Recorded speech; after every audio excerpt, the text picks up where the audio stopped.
మొదలై 150 రోజులు కాలేదు. ఇవాళ కాకుల్లాక గద్దల్లాక నువ్వు దిగిపో నీ కడుపులో ఒడుస్తావు, నీ ఈపులో ఒడుస్తామని కత్తులు తీసుకొని బయలుదేరి కొంతమంది ఢిల్లీ నుంచి భుజాల మీద గొడ్డలు వేసుకొని బయలుదేరిను.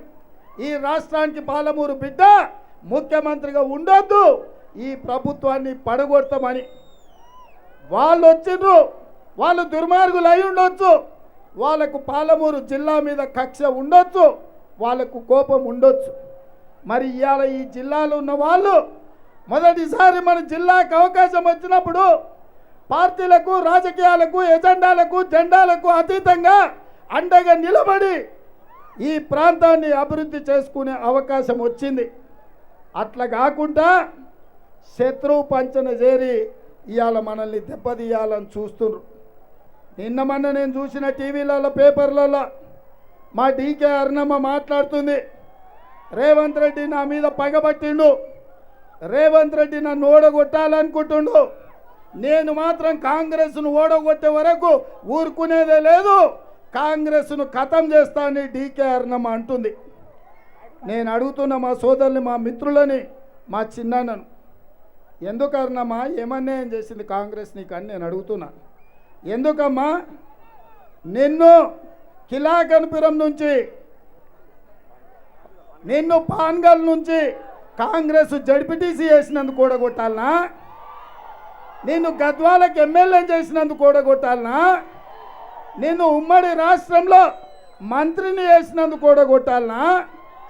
ఇవాళ రాష్ట్రంలో, దేశంలో డీకే అరుణమ్మ అంటే గుర్తుపడుతున్నారంటే అది కాంగ్రెస్ పుణ్యమే కదా, కాంగ్రెస్ పార్టీ కార్యకర్తల త్యాగమే కదా. ఇవాళ కాంగ్రెస్ను ఖతం చెయ్యాలని నరేంద్ర మోడీ చేతిలో సురకత్తివై మా కడుపుల్లో పొడవాలని, మమ్మల్ని వెన్నుపోటుతో దెబ్బతీయాలని నువ్వు ఆలోచన చేస్తున్నావా?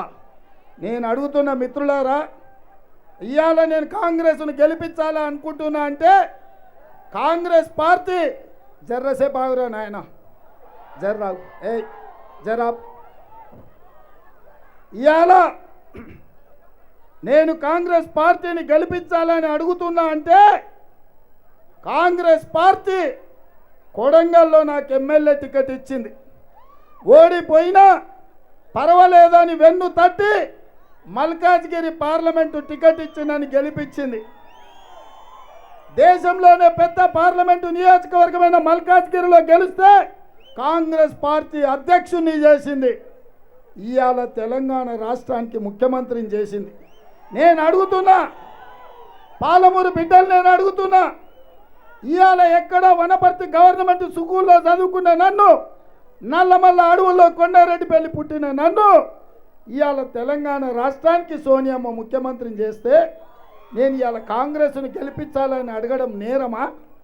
కాంగ్రెస్ పార్టీని, వంశీ చంద్రెడ్డిని ఎంపీగా గెలిపించండి, మా ప్రాంతాన్ని అభివృద్ధి కోసం, మా ప్రాంత నిరుద్యోగ యువకుల ఉద్యోగ ఉపాధి అవకాశాల కోసం నేను పాటుపడతా అని చెప్తున్నా.